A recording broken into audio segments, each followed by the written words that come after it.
Have you ever stopped and wondered how much of your life you're actually living versus how much you're simply enduring?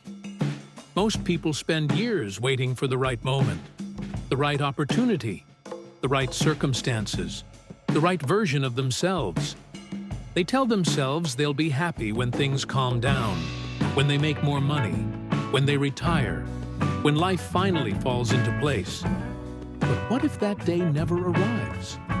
What if the biggest mistake we make isn't failing or struggling, but spending years tolerating a life we don't actually enjoy because we assume we have more time than we really do? Today's message is a reminder that life isn't something you're supposed to survive. It's something you're supposed to participate in. And if you've been feeling stuck, disconnected, or like you've been living on autopilot, then this video is for you. So stay with me until the end, because what we're about to talk about could completely change the way you look at your days, your choices, and the life you're building. There's a strange illusion most people agree to without ever signing anything.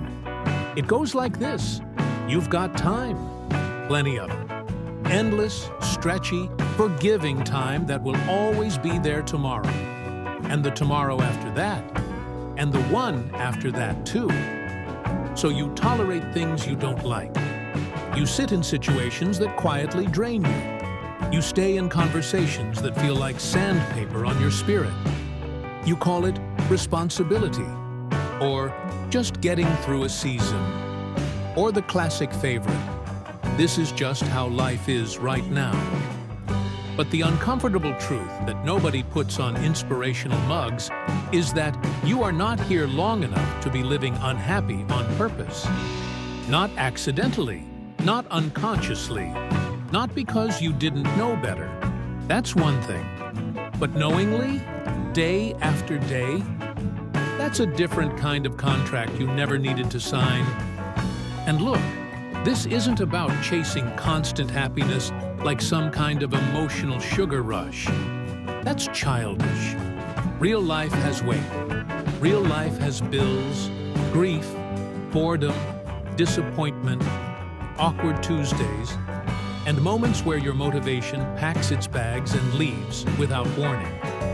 But there's a difference between living a hard life and accepting a hollow one. One builds you. The other erodes you quietly while you pretend it's normal. And the erosion is subtle, which is why it's so dangerous. It doesn't show up like a dramatic collapse. It shows up like this. You stop laughing as loudly. You stop trying new things because what's the point?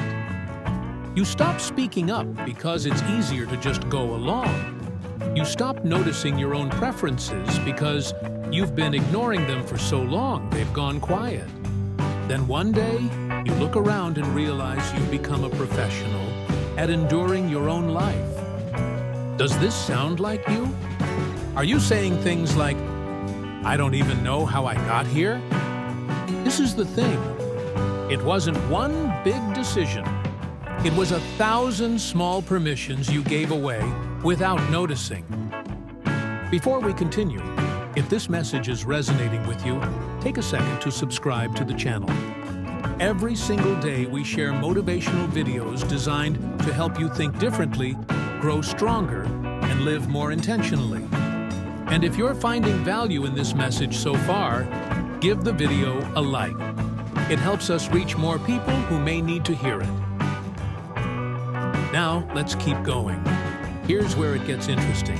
Because the same mechanism that got you here, small choices, repeated consistently, is also the way out. No lightning bolt required, no dramatic reinvention, no quitting everything and running into the forest unless you're genuinely into that sort of thing. Just honesty. Repeated, practiced, sometimes uncomfortable. Start noticing what feels like contraction instead of expansion.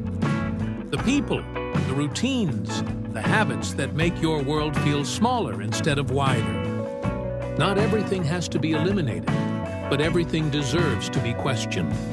And yes, that includes you questioning you. Because sometimes the real issue isn't life is making me unhappy. It's I've stopped participating in my own life with any real intention. That's fixable.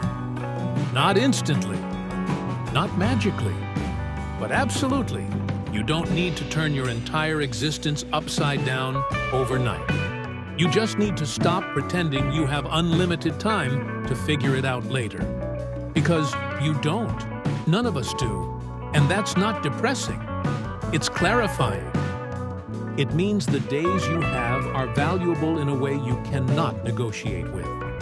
It means your energy isn't infinite, so spending it on things that drain your spirit isn't just unfortunate. It's expensive. Too expensive. So maybe the real question isn't, how do I become happy? Maybe it's simpler and a little sharper. What am I still tolerating that I would never choose again, if I were honest with myself today? Start there. Not because life is short in some cliché, motivational poster sense, but because it actually is. And you were never meant to spend it halfway awake. If this message spoke to you, don't let it end here. Take a moment and share in the comments. What's one thing you've been tolerating that you're ready to change? Your answer might inspire someone else who is struggling with the same thing. And if you haven't already, be sure to subscribe and turn on notifications because we post new motivational videos every single day to help you stay focused, inspired, and moving forward. If you enjoyed this video, hit the like button and share it with someone who needs this reminder today. Thank you for watching. Thank you for being here. And remember, you don't need a perfect life to start living intentionally. You just need the courage to stop settling for a life that no longer fits. Until next time, take care of yourself, keep growing, and keep showing up for the life that's waiting for you.